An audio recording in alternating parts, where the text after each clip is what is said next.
recevoir un invité exceptionnel. Guy Brice Parfait Kolela est le chef de file de l'opposition congolaise, candidat contre Denis Sassou Nguesso dans cette élection âgé de 60 ans. Il a été investi par l'Union des démocrates humanistes, sa formation politique. Avec lui, nous allons évoquer déjà le cadre dans lequel se déroule cette élection.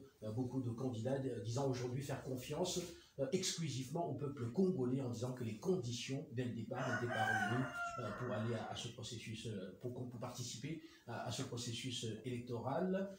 En deuxième partie, nous allons évoquer certaines plaintes qui ont été entendues jusqu'ici chez plusieurs candidats, tout en tentant de comprendre ce qui peut être fait aujourd'hui pour corriger la situation afin que l'on puisse cheminer paisiblement dans un processus qui garantisse justement paix et stabilité à son terme. Et en troisième partie, nous évoquerons bien sûr le programme de campagne du candidat.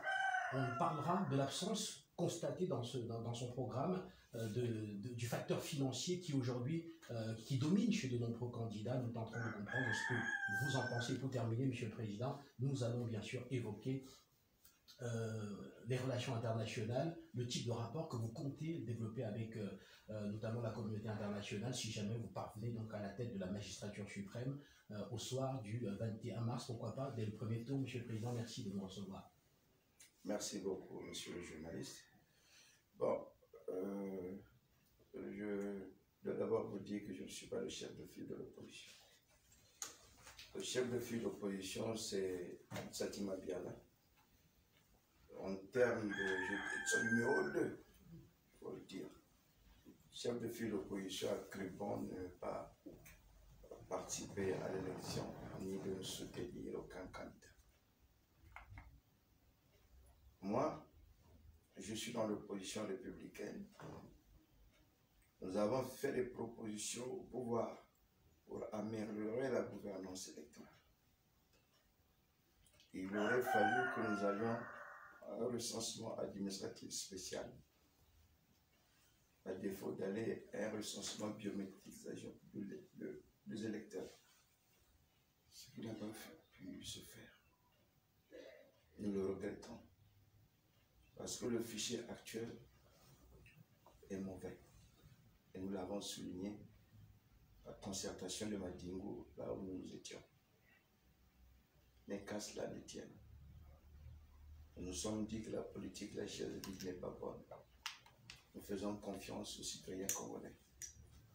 Parce que la loi électorale stipule que les premiers résultats sont les résultats issus des bureaux de vote, d'où partiront les premiers procès-verbaux qui seront signés contradictoirement par tous les délégués des candidats qui seront dans le bureau de vote. Donc nous comptons sur ce principe-là. Parce que quand les résultats sortiront du bureau de vote, ces procès-verbaux iront à la commission locale électorale, ils seront déjà fatigués. Quand ils quitteront la commission électorale, ils iront à la commission nationale indépendante, sera aussi falsifié. Donc, notre espoir, c'est les premiers résultats, les originaux, qui sortiront du bureau de vote. C'est pour cela que, comme tous les autres candidats, ils ont dit qu'ils comptent sur le peuple.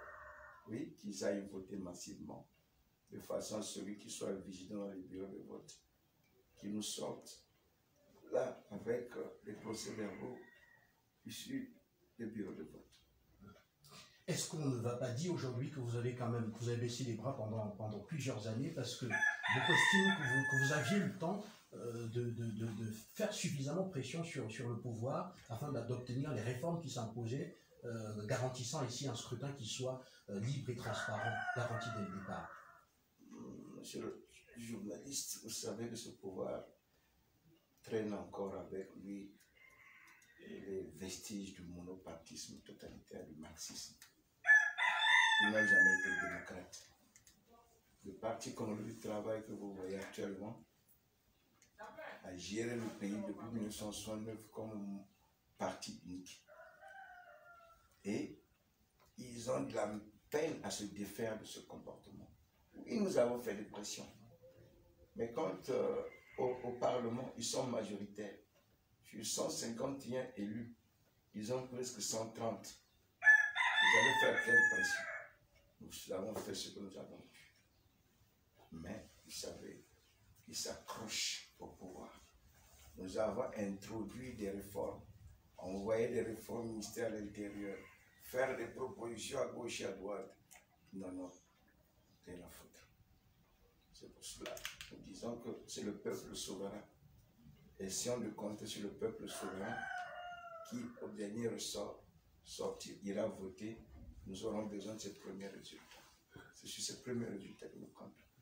Quand on vous écoute, on comprend très clairement que tout revient maintenant au peuple et également à vos représentants dans les bureaux de vote. Certaines dispositions de la loi électorale prévoient la prise en charge notamment de ceux-ci par les pouvoirs publics. C'est faux, c'est faux. Oui, je vous écoute. Ils ne prennent en charge aucune personne, aucun délégué. La loi prévoit ça. Même financer les partis politiques. Jamais ils l'ont fait. Je vous dis que c'est un pouvoir dictatorial. Ce qui est écrit, ils ne font pas. Les délégués doivent être supportés par les candidats. Les assesseurs, oui, c'est le pouvoir. Mais chaque candidat, il y a 5700 bureaux de vote. Nous devons supporter les 5700 délégués avec notre propre argent. Vous avez posé le problème du financement, oui. Les partis ne sont pas aidés. Les partis vivent de leurs cotisations. Et nous nous battons avec cela. Ce n'est pas le pouvoir sortant qui supporte les frais de délégués dans les bureaux de vote. Non, c'est faux.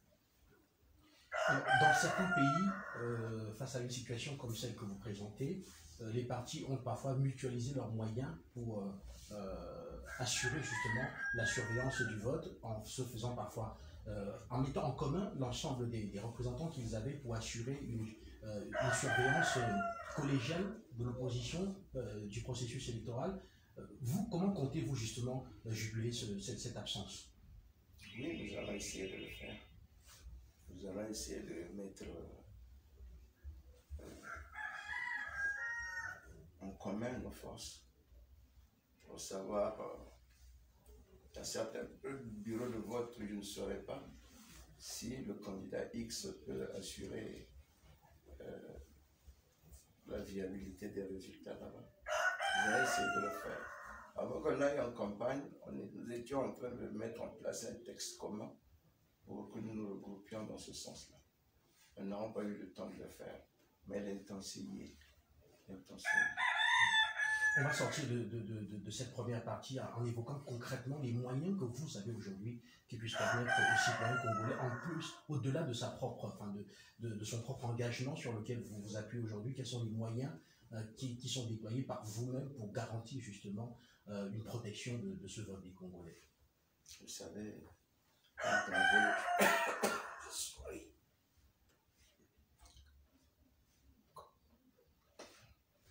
quand on veut le changement, les moyens financiers importent peu. Le Congolais souffre tellement que nous demandons encore un sacrifice, qu'il aille surveiller les élections, qu'il soit vigilant pour que son vote ne soit pas volé. Nous avons un minimum que nous allons assurer. Là où on pouvait donner 10 000 francs, on peut donner 2 000 francs pour essayer de le motiver. Parce que nous ne prenons pas l'argent au trésor comme le fait le parti politique au pouvoir. Donc nous comptons sur le bénévolat et la volonté du peuple pour essayer de changer les choses. Voilà. Parce qu'il s'agit de l'avenir de tes enfants. Ce n'est pas parce qu'on ne t'a pas donné 5 000 francs pour surveiller les votes que tu ne peux pas le faire. Pour l'avenir de tes enfants, tu dois te lever. Même si on t'a acheté seulement du jus avec du pain, va surveiller les élections. Nous comptons sur ce peuple-là qui veut véritablement le changement. Nous allons à présent entamer la deuxième partie de cet entretien, consacrée cette fois-ci au déroulement de la campagne électorale. On a eu beaucoup d'échos de campagne, des candidats qui se plaignent d'un certain nombre de tracasseries dues mélangées à du zèle de la part de certaines autorités et également des forces de l'ordre qui qui ne permettrait pas toujours une mobilité assez facile sur l'ensemble du territoire. Mais ceci se présente comme un paradoxe, Monsieur le Président, parce que on voit, nous sommes arrivés ici, nous nous trouvons en compagnie de nombreux éléments justement des forces de défense et de sécurité qui assurent une veille de de vos équipes et une veille également de votre déploiement. Comment comprendre que l'État mette ses moyens à votre disposition et qu'on ait des plaintes de cette nature? Je vous ai déjà dit que le parti congolais du travail, le pouvoir sortant, a encore en lui le vestige du monopartisme totalitaire. Oui, nous voyons ce qui se passe sur le terrain. Je vous donne un exemple. J'ai déployé mes agents électoraux dans la cuvette ouest à Evo, par exemple. Mais pour mettre mes banderoles, mes pancartes, on me demande de payer. De payer par banderole, comme pancarte, 1000 francs, voire 2000 francs CFA. C'est la première fois qu'on va faire payer à un candidat le fait de déployer cette banderole, cette pancarte. C'est du jamais vu. C'est-à-dire que les administrateurs maires multiplient les obstacles, soit pour donner en retard les autorisations pour tenir un meeting. À l'époque, c'était une simple information, mais là, on nous demande parfois de payer, hein, de payer pour faire un meeting. Il faut payer. Est-ce que c'est normal? Ce n'est pas normal. Donc, ce sont les obstacles que les administrateurs sur place nous multiplient pour ne pas nous permettre de faire des meetings à temps. Voilà ce qui se passe. Les plaintes des autres candidats sont justifiées, puisque j'ai subi ça moi-même. J'étais content d'appeler le ministre de l'Intérieur. Lui-même, il ne comprenait rien. Je dis, mais oui, c'est ce qui se passe. On doit payer pour mettre nos effigies, nos banderoles, on doit payer. Par jour, 1000 francs, 2000 francs par banderole. C'est pour la première fois au Congo nous voyons ça. Si ça, ce n'est pas un obstacle, là, c'est grave. C'est quoi ça? Mais toujours est-il qu'on se pose la question. D'habitude, certains espaces que vous sollicitez sont des espaces marchands qui sont payés par des opérateurs qui souhaitent y faire de la publicité. Alors, pourquoi est-ce qu'en période électorale, cela devrait être différent? Non, nous on ne sollicite pas les espaces marchands. On sollicite les espaces publics. Quand vous allez déposer votre banderole à un rond-point, c'est un espace public. Ce ne sont pas des panneaux, des publicitaires déjà reconnus. Mais un rond-point est interdit de mettre parce qu'il faut payer à la municipalité. C'est aberrant. Et pour sortir de cet axe, quelles sont les dispositions que vous avez prises donc, justement aujourd'hui pour reporter au moins cela au pouvoir en place et faire en sorte qu'ils comprennent que cela devrait au moins changer pour les quelques jours de campagne restants? Oh, ça ne sert à rien. J'ai déjà reporté ça plusieurs fois au pouvoir en place. À chaque fois, je les ai appelés. Ils étaient eux-mêmes emmerdés. Disons le terme, ils étaient embêtés. Que je leur fasse état du fait que je dois payer 1000 francs, 2000 francs par jour. Je me dis, c'est jamais vu. Et on m'aurait même dit que l'administrateur maire qui était à l'origine de ça aurait été suspendu. Donc, vous voyez, ce sont des obstacles. Parfois, on ne vous donne pas les autorisations. On vous fait traîner. Revenez demain. Donc, le programme est changé. Il faut aller dans une autre ville et revenir. On vous retarde. Mais à chaque fois, nous le disons à l'administration centrale. Est-ce que vous voulez? Évoluons rapidement, Monsieur le Président, cette fois-ci en évoquant votre programme de campagne, les arguments que l'on entend de vous. Vous êtes aujourd'hui pour une libération des énergies, pour un État plus juste, avec une promotion véritable des droits de l'homme, garantissant les libertés des citoyens. Mais quand on regarde la situation économique dans laquelle le Congo se trouve aujourd'hui, on se demande si un programme aujourd'hui qui met le social en avant devrait être un programme qui soit viable, parce que, par exemple, pour davantage assainir les prisons, il y a un besoin effectif de financement, alors que les caisses de l'État sont vides. Alors pourquoi va orienter votre programme ainsi? Je suis un libéral. Je je suis d'abord le vice-président du réseau libéral africain. Le réseau libéral africain, c'est le plus grand réseau des hommes politiques en Afrique. Je suis le vice-président du réseau libéral africain en Afrique centrale. Je suis membre de l'International libéral. Donc, mon programme n'est pas beaucoup plus social qu'économique. Il est les deux. Je vous donne un exemple. Où sont partis les fonds de génération future? Les fonds de génération future, les 14 000 milliards que le Congo a engrangés ont été dilapidés, mis dans les paradis fiscaux. Je ne sais pas quoi il a dit les envoyer. C'est sur le GIGA. Avec mon programme de la décentralisation, je mets les provinces en compétition. Aujourd'hui, partout ailleurs, on parle des gouvernements locaux. Oui, en Europe, vous allez au niveau de l'Europe, vous trouverez les gouvernements locaux. C'est le cas aussi au Cameroun qui voilà. m'a inauguré d'ailleurs, voilà. Ces gouvernements locaux. Voilà, c'est devenu la mode. Sinon, l'idéal pour une gestion de proximité. Ici au Congo, ça fait 46 ans que nous sommes dans un centralisme démocratique, avec au cœur un clan qui pompe l'argent du Congo et qui se sucre, disons-le. C'est pour cela que moi je viens, je mets en place des grands espaces en termes de province pour recréer le dynamisme. C'est une économie auto-centrée, autodynamique que je vais mettre en place. Les départements vont s'effacer. Je prends le département de Brazzaville qui va s'effacer, qui va fusionner avec le département du Pôle, avec le département de la Bouenza, pour un grand ensemble économique et doté de personnalité morale et juridique, une semi-autonomie administrative, économique et financière. Quand je fais ça, j'aurai une autre architecture au Congo en 4 provinces. Que faisons-nous des richesses du Congo? 25% de la richesse de la province reste dans la province. Le reste est distribué 10% aux autres provinces. L'État n'aura qu'une portion congrue, c'est-à-dire 45% par exemple, pour s'occuper des grands travaux. C'est ça la vision que j'ai. Bon, regardez. Si aujourd'hui, je fais d'autres réformes, le Congo a 2 caisses de retraite. La caisse de retraite des fonctionnaires et la caisse de retraite, la caisse nationale, la CNSS, Sécurité sociale, pour le privé. Je fais des réformes. Je crée une caisse d'allocation familiale. Je crée une caisse unique de branche.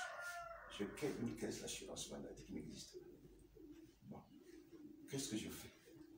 Le Congo exporte 350 000 barils de pétrole par jour. Exporte aussi du bois.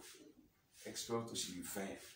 Nous avons de l'or, même si on comptabilise pas ça. À chaque mètre cube ou baril de pétrole que j'exporte, je retire $1, $1. Je mets dans un fonds de génération future. Ce fonds de génération future va servir à quoi? Avec la caisse d'allocation familiale que j'ai créée, toutes les familles à revenus modestes vont s'y inscrire afin de bénéficier d'un livret d'épargne familiale. Et cet argent de génération future qui leur sera versé pour ces familles modestes, pour s'occuper de l'éducation des enfants, pour s'occuper des cahiers des enfants et parfois de la santé des enfants. Ce qui n'est pas le cas maintenant. Donc, quand vous parlez du social, c'est proportionnel. Ça a un certain niveau. Par exemple, la création des emplois. Les jeunes aujourd'hui sont à la recherche d'emploi. Le Congo n'a plus une unité de production. Depuis 46 ans, tout ce que nous portons est importé, soit du Cameroun, soit du Sénégal, mais le Congo ne fabrique rien. Rien. Rien. Qu'est-ce que nous allons faire? Les associations de développement seront recalibrées en 2. Une branche solidarité et une branche entreprise sociale. Qu'est-ce qui va se passer?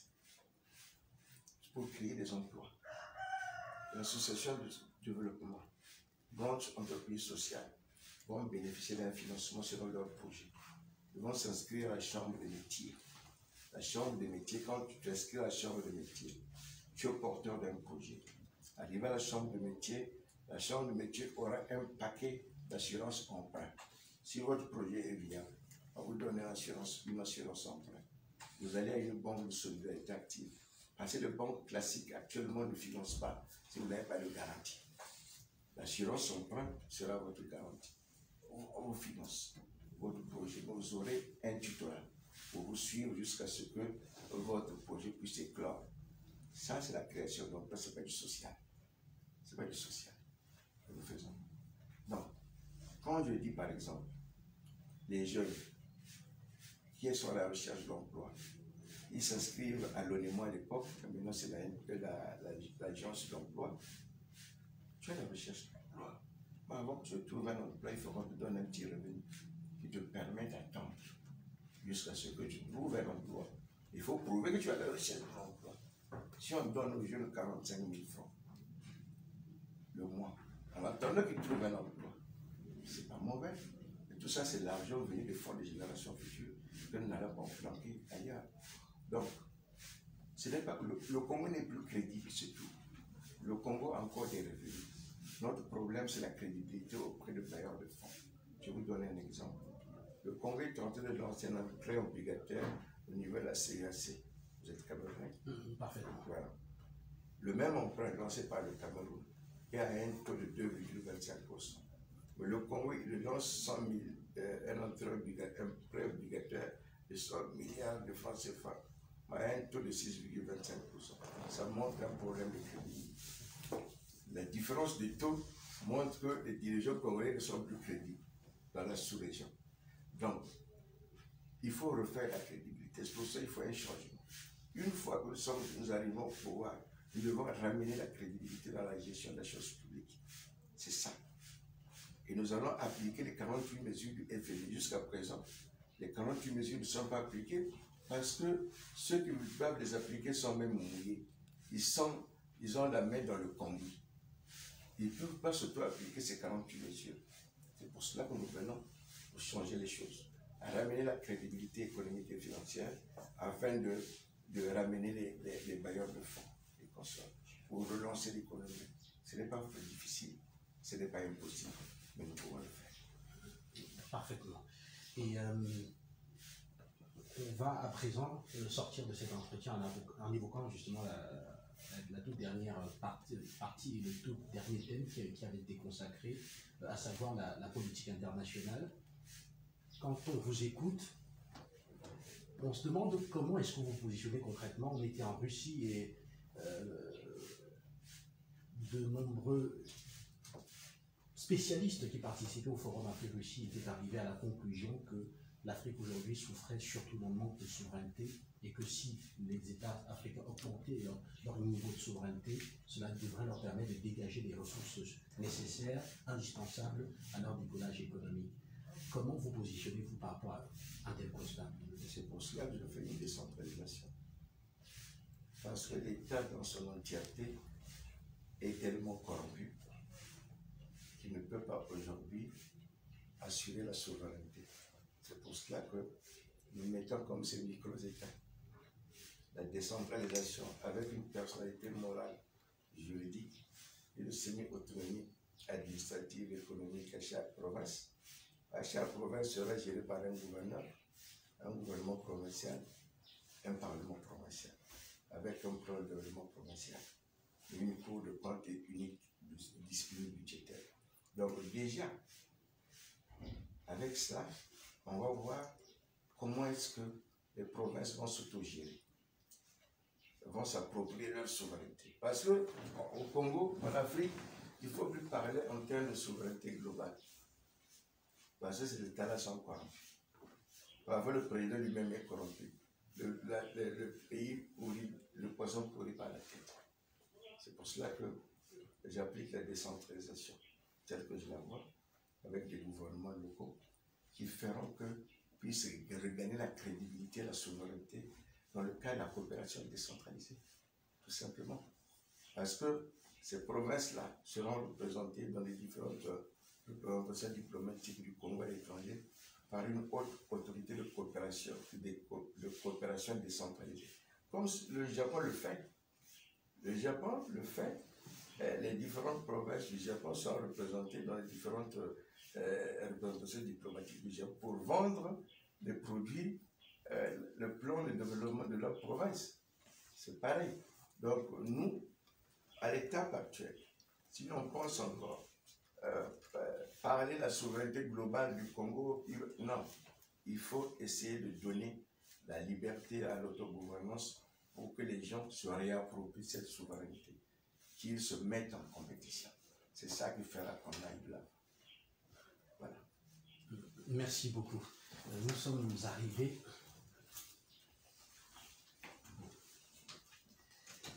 Merci beaucoup. Nous sommes arrivés au terme de cet entretien. Vous continuez sur les routes et nous vous souhaitons bon vent. Merci beaucoup.